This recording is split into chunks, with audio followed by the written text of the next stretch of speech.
अस्सलाम वालेकुम स्टूडेंट्स, मेरा नाम अम्मार मुजाहिद है और आज के लेक्चर में हमने आपके सामने सिस्टम ऑफ लीनियर इक्वेशन लिखा हुआ है। 4 इक्वेशंस हैं, 4 वेरिएबल्स हैं। इस सिस्टम को हमने सॉल्व करना है जी गॉसियन एलिमिनेशन की मदद से। ये एक मेथड है जिसकी मदद से हम किसी भी सिस्टम को सॉल्व कर सकते हैं। ठीक है, तो ये आपके पास जो क्वेश्चन है ये हमने लिया है एक्सरसाइज 1.2 से। होवर्ड एंटन की एलिमेंट्री लीनियर अलजेब्रा बुक है और एक्सरसाइज 1.2 का क्वेश्चन नंबर है 7। तो सिस्टम ऑफ लीनियर इक्वेशन आपके पास जिसमें 4 इक्वेशंस हैं, 4 वेरिएबल्स हैं।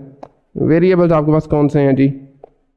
एक्स, वाई, जेड और डब्ल्यू, ये 4 वेरिएबल्स हैं। ठीक है, सॉल्यूशन का मतलब ये होता है कि हमने इन चारों की वो वैल्यूज फाइंड करनी है जो इन 4 इक्वेशंस को सेटिस्फाई करें। ठीक है, वो वैल्यूज एक्स, वाई, जेड और डब्ल्यू की जो इन चारों इक्वेशंस को सेटिस्फाई करती हैं। तो उसके लिए जो हम टेक्निक यूज़ करने लगे हैं, जो मेथड यूज़ करने लगे हैं, दिस इज गॉसियन एलिमिनेशन। और गॉसियन एलिमिनेशन की मदद से सॉल्व करने के लिए सबसे पहला काम आपने जो करना है, लास्ट लेक्चर में भी हमने सीखा था, किसी सिस्टम से ऑगमेंटेड मैट्रिक्स कैसे लिखते हैं। सिंपल है, कोई मुश्किल नहीं है। करना आपने ये है कि जितने भी वेरिएबल्स हैं तरतीब में उनके कोफिशिएंट्स आपने एक मैट्रिक्स की सूरत में लिख देने हैं। जैसे देखें, एक्स का कोफिशिएंट क्या है? 1, इसको 1 को यहाँ पर लिखें। वाई का कोफिशिएंट है -1, नेक्स्ट एंट्री आ जाएगी -1। फिर आपके पास जेड का 2 है, W का अगेन -1 है और इक्वालिटी की राइट साइड पर आपका जो कांस्टेंट है वो भी -1 है, उसको भी यहाँ पर -1 लिख लें। इसी तरह से सेकंड क्वेश्चन पे आ जाएं जी। हमारे पास बनेगा 2, 1, -2, -2 और कांस्टेंट भी -2 है सेकंड क्वेश्चन में। थर्ड पे आ जाएं, हमारे पास बनेगा -1, 2, -4, 1, 1। फोर्थ में आ जाए तो 3 बन रहा है। देखिए y और z यहाँ पर एब्सेंट है, y और z का कोफिशिएंट 0 होगा। ठीक है, तो y भी 0, z भी 0। w का कोफिशिएंट है -3 और आपका जो कांस्टेंट है वो भी -3 है। तो ये आपका जो मैट्रिक्स बना है, this is called the augmented matrix. ये जो लाइन लगाई है इसके राइट साइड पर सारे कोफिशिएंट्स पड़े हुए हैं। ठीक है, अब आपने ऑगमेंटेड मैट्रिक्स को कन्वर्ट करना है रो एचेलॉन फॉर्म में। जब भी आपने किसी सिस्टम को गॉसियन एलिमिनेशन की मदद से सॉल्व करना है तो उसके लिए आपको मैट्रिक्स को रो एचेलॉन फॉर्म में कन्वर्ट करना पड़ेगा। रो एचेलॉन फॉर्म हमने लास्ट लेक्चर में देख ली थी, इसको ज़रा दोबारा फिर रिकॉल करते हैं। इस फॉर्म में हमने सबसे पहला स्टेप तो ये करना है कि आपने पहली रो में पहली नॉन जीरो एंट्री को 1 बनाना है। तो पहली रो ये वाली है, पहली नॉन जीरो एंट्री 1 ऑलरेडी पड़ी हुई है। ठीक है, पहली रो की पहली नॉन जीरो एंट्री आपके पास 1 पड़ी हुई है, कुछ करने की जरूरत नहीं। अगर 1 ना होती तो हमें इसको 1 बनाना पड़ना था। ठीक है, उसके बाद इस एंट्री के नीचे जितनी भी एंट्रीज हैं, यानी कि पहले कॉलम में पहली लीड, इसको कहते हैं लीडिंग 1। क्या कहते हैं? This is called leading entry या फिर लीडिंग 1। इस लीडिंग 1 के नीचे जितनी भी एंट्रीज हैं सबको हमने 0 करना है। कैसे करना है? रो ऑपरेशन अप्लाई करके। और आपके सामने मैं लिखता हूँ, पहले इस 2 को 0 बनाते हैं, जरा इस 2 को। उसके लिए आप ऑपरेशन लगा सकते हैं, आप सिंपली लगा सकते हैं 2R1, मतलब R1 को 2 से मल्टीप्लाई करें, उसमें से माइनस कर दें R2 को। ये आपका पहला ऑपरेशन होगा। तो जब आपने जिस रो का आपने चेंज करना है ना, उसको कोशिश करनी है बाद में लिखें। जैसे हमने R2 को चेंज करना है ना, पूरी R2 को, तो R2 को अपने बाद में लिखा हुआ है। तो R1 को एक बार जरा एज इट इज लिखना है, 1, दिस इज -1, 2, -1 और ये भी -1।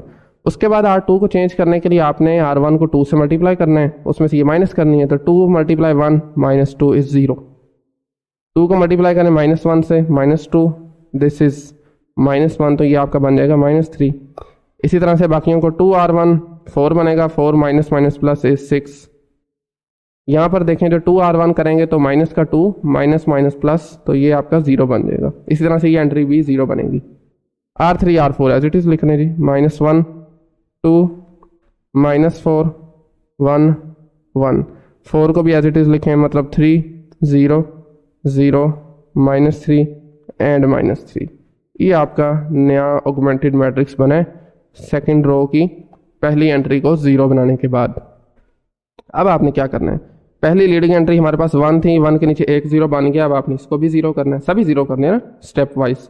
तो उसको 0 करने के लिए छोटा सा स्टेप है और सिंपल है, मतलब काम ना। R1 को आप R3 में ऐड कर दें, ऑपरेशन लिखें जी R1 + R3। रो 1 और रो 3 के जितनी भी कोरस्पॉन्डिंग एंट्रीज हैं उनको ऐड अप करना है आपने। उसके लिए R1 को एज इट इज़ एक मरतबा लिखा रहने दें, चूँकि हमने R3 को चेंज करना है। 1 - 1, 2 - 1, देन अगेन -1, R2 को भी नहीं छेड़ना, 0 -3 6 0 0। अब R1 और R3 को चेंज करेंगे, मतलब ऐड करेंगे, 1 - 1 is 0, -1 + 2 is 1, 2 - 4 is -2, -1 + 1 is 0, -1 + 1 is again 0। R4 को अगेन एज इट इज़ लिखा रहने दें जी, 3 0 0 -3 एंड अगेन -3। फाइन, ये आपके पास नया मैट्रिक्स बना है। ओके, सो नेक्स्ट हमने काम करना है जी, इस 3 को 0 बनाना है। और उस 3 को 0 बनाने के लिए ज़रा सोचें क्या ऑपरेशन लगेगा। सिंपल है, यहाँ पर ये नॉन ज़ीरो एंट्री है, इसको यूज़ करें ज़रा।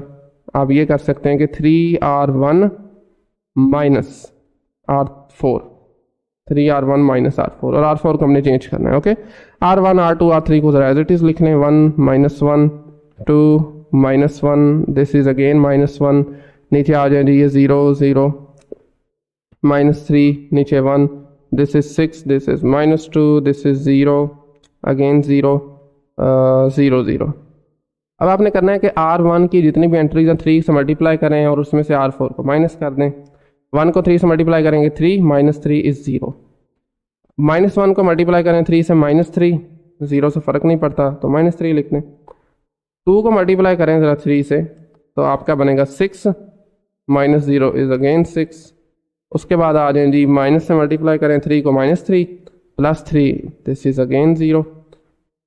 यहाँ पर भी -1 -3 है, तो ये एंट्री भी 0 हो जाएगी। तो आपका जो नया ऑगमेंटेड मैट्रिक्स बना है वो कुछ इस तरह का बना है। अब आप ऑब्जर्व करें ज़रा, पहली जो लीडिंग 1 था, पहला लीडिंग 1, उसके नीचे सारे 0 हो गए हैं। क्या बन गया? सारे 0 हो गए हैं। अब हमने सेकंड जो एंट्री है ना आपकी, सेकंड रो है सॉरी, उसकी पहली नॉन जीरो एंट्री है -3। इस -3 को आपने 1 बनाना है। इसके दो तरीके हैं। एक तरीका तो ये है कि आप R2 और R3 को चेंज कर दें। R2 को पहले लिखें, ये 1 बन जाएगा, R3 को बाद में लिखें, मतलब R3 को पहले लिखें और R2 को बाद में लिखें। लेकिन एक और तरीका भी है, और हम चाहेंगे कि जो दूसरा तरीका है ना वो यूज़ करते हैं। दूसरा तरीका ये है कि आप R2 को मल्टीप्लाई करें -1/3 से। -1/3 से आप R2 को मल्टीप्लाई कर दें, ये भी एक तरीका है। तो उसके लिए R1 को एज इट इज लिखें, 1 - 1 2 -1, दिस इज -1। R2 में पहली एंट्री 0 है, 0 को -1/3 से मल्टीप्लाई करेंगे तो 0 ही रहेगा। -3 को -1/3 से मल्टीप्लाई करेंगे तो 1 बनेगा। फिर 6 मल्टीप्लाई -1/3, ये बनेगा -2, देन 0 है तो ये 0 0 ही रहेंगी। 0 से किसी को मल्टीप्लाई करें तो फ़र्क नहीं पड़ता। उसके बाद थर्ड और फोर्थ रो 0 0 1 -3, उसके बाद आ जाएगा जी -2 6, बाकी एंट्रीज सारी 0 0 आ रही हैं। This is 0, this is 0। तो ये आपका ऑगमेंटेड मैट्रिक्स बना है। नेक्स्ट काम अब हमने ये करना है कि इस लीडिंग एंट्री जो कि 1 है, सेकंड रो की पहली नॉन जीरो एंट्री 1 है, 1 के नीचे जितनी भी एंट्रीज हैं सबको हमने 0 बनाना है। तो उस 0 के लिए चलें जी, ज़रा क्या करेंगे, क्या ऑपरेशन लगाएंगे। सबसे पहले तो इस 1 को 0 बनाना है, इस 1 को। तो उसके लिए सिंपल आप क्या कर सकते हैं, R2 - R3 कर लें। सिंपल ऑपरेशन है, क्योंकि एंट्री सेम है तो आप R2 - R3 कर सकते हैं। R3 को हमने चेंज करना है, तो पहली दो रोज को एज इट इज़ लिख लें, 0 -1 2 -1 and again -1। Second row 0 1 -2 0 0। Third को हमने चेंज करना है, R2 - R3 0 - 0 is 0, 1 -1 is 0, -2 + 2 is again 0। यहाँ पर 0 0 है तो ये भी 0, ये भी 0, क्योंकि दोनों एंट्रीज ही 0 हैं, प्लस माइनस करने से फ़र्क नहीं पड़ता। R4 को अगेन एज इट इज़ लिख लें, 0 -3, ये आपके पास 6 आ जाएगा, this is again 0 and this is again 0।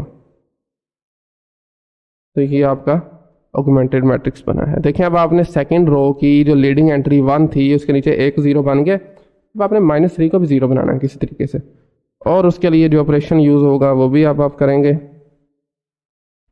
इसके लिए देखें, अगर आप ऑब्जर्व करें तो हम ये कर सकते हैं, R4 को चेंज करना है ना, तो आप R2 को 3 से मल्टीप्लाई करें और उसमें ऐड कर दें R4 को। ठीक है, R4 को हमने चेंज करना है। तो पहली तीनों rows as it is 0 -1 2 -1 again -1। Second row 0 1 -2 0 0। उसके बाद 0 0 0 0 0, सारी ये 0 हो गई है। अब देखें 2 को मल्टीप्लाई करें 3 से, 4 ऐड करें ये भी 0 हो जाएगी। 3 से मल्टीप्लाई करें 3 माइनस 3, ये भी 0 हो जाएगी। इसको 3 से मल्टीप्लाई करें माइनस का 6 प्लस का 6, ये भी 0 हो जाएगी। इंटरेस्टिंगली ये 0 था, ये भी 0 था, तो ये एंट्रीज आपकी 0 0 रही हैं। अब आप देखें ना, आपकी जो आखिरी 2 रोज़ हैं वो ज़ीरोज़ बन गई हैं, सब की सब ज़ीरोज़।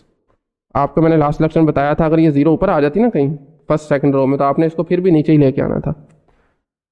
अब देखें जी, वो एक छोटी सी मिस्टेक हो गई है, ये क्या कर दिया हमने, R2 माइनस R3 करेंगे तो इसको तो चेंज नहीं ना करना। ओके, सो ये 1 ही रहेगा। ओके ओके ओके ओके, इस चीज़ में आपने बस थोड़ा सा यहाँ से केयरफुल रहना है, ये आपका 0 नहीं होगा, ये 1 ही रहेगा। ओके, 3 को चेंज करना था, वो गलती से दूसरी चेंज होगी। बहरहाल अच्छा जी, अब देखें फर्स्ट रो में पहली जो नॉन ज़ीरो एंट्री है ये 1 है, 1 के नीचे 0 बन गए। सेकंड रो में चलें, पहली नॉन ज़ीरो एंट्री आपके पास 1 है, 0 बन गए। थर्ड और फोर्थ दोनों में नॉन ज़ीरो एंट्री है ही कोई नहीं है, तो आपका मैट्रिक्स इस वक्त रो एचेलॉन फॉर्म में है। किस में है? रो एचेलॉन फॉर्म में। अब आपने दोबारा फिर इसको मैट्रिक्स में बनाना है, जैसे ऊपर इसको सिस्टम से मैट्रिक्स बनाया था, अब आपने मैट्रिक्स से लीनियर इक्वेशन दोबारा बनानी है। तो आपके पास जो वेरिएबल्स यूज़ हो रहे हैं this is X Y Z और डब्ल्यू। तो आ जाए जी, नीचे आ जाए। पहली रो से क्या मिल रहा है हमें? आपको मिलेगा जी x minus 1 times y plus 2 z, फिर माइनस डब्ल्यू, this is equal to minus का 1। सेकेंड रो में एक्स का कोफिशिएंट 0, वाई माइनस 2 जेड, डब्ल्यू का कोफिशिएंट भी 0 और कांस्टेंट भी 0। नीचे वाली 2 रोज वैसे ही 0 हैं। देखें पहली रो जो होती है ना, उससे आपको आमतौर पर पहले वेरिएबल की वैल्यू मिलती है, यानी एक्स की वैल्यू आपको यहाँ से मिलेगी, वाई की वैल्यू आपको यहाँ से मिलेगी, जेड की वैल्यू यहाँ से मिलेगी और डब्ल्यू की यहाँ से मिलेगी। देखें चूंकि तीसरी चौथी रो 0 हैं, तो जेड और डब्ल्यू जो इसको हम इस केस में कहते हैं these are the free variables. क्या कहेंगे? These are the free variables, क्योंकि हमें इसके लिए कोई चॉइस नहीं मिली यहाँ पर। जब भी कोई ऐसी सिचुएशन आ जाए, आपकी कोई रो आखिर से 1 या 2 या 3 जो भी रोज 0 आ जाएं, तो उनके कोरस्पॉन्डिंग जो आपके वेरिएबल्स होंगे उनको फ्री वेरिएबल्स कहा जाता है। और ऐसी सूरत में उन फ्री वेरिएबल्स को कुछ आपने अपनी मर्जी से कोई वैल्यू असाइन कर देनी है, कोई पैरामीटर असाइन करना है। तो जेड को मैं कहता हूँ जी एस है, और डब्ल्यू को मैं कह देता हूँ दिस इज टी। अब इन दोनों वैल्यूज़ को मानते हुए आपने बाकी वैल्यूज़ भी फाइंड करनी है। एस और टी में आएंगी खैर सारी वैल्यूज़। जेड एस है तो जेड को यहाँ पर पुट करें, तो हमें मिलेगा जी y minus 2s is equal to 0, और यहाँ से y इज इक्वल टू हमें मिलेगा 2s। ये y की वैल्यू भी आ गई है। अब y, z और w तीनों की वैल्यू x में ज़रा पुट करें, तो इस इक्वेशन में फर्स्ट वाली में, तो आपके पास आ जाएगा जी x माइनस वाई की वैल्यू क्या है 2s है, z की वैल्यू क्या है s है, तो वो प्लस 2s आ जाएगा।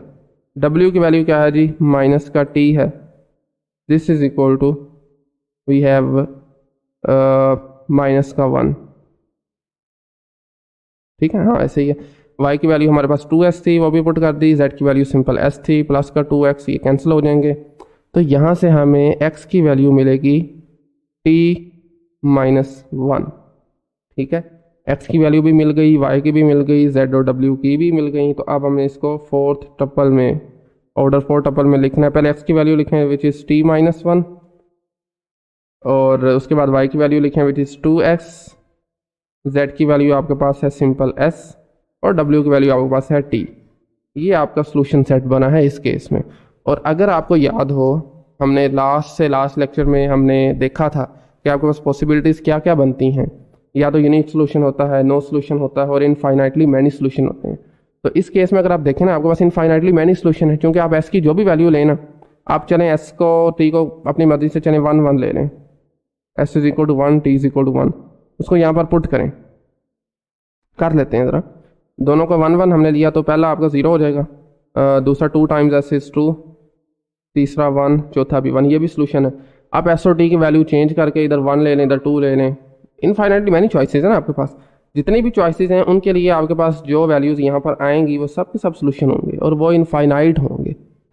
तो आपने ये बात याद रखनी है, जब भी आपके पास किसी मैट्रिक्स में ऑगमेंटेड मैट्रिक्स में कोई एक या एक से ज़्यादा रोज़ ज़ीरो हो जाएं, इंटायरली ज़ीरो हो जाएं, तो उस केस में आपके पास जो सोल्यूशन बनेगा वो यूनिक नहीं होगा, वो इनफाइनाइटली मैनी सोल्यूशंस होंगे।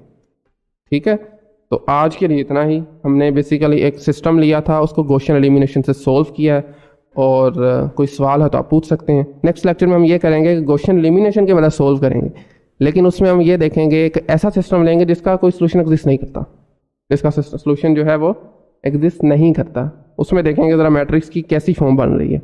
ठीक है, वो भी बहुत इंपॉर्टेंट है।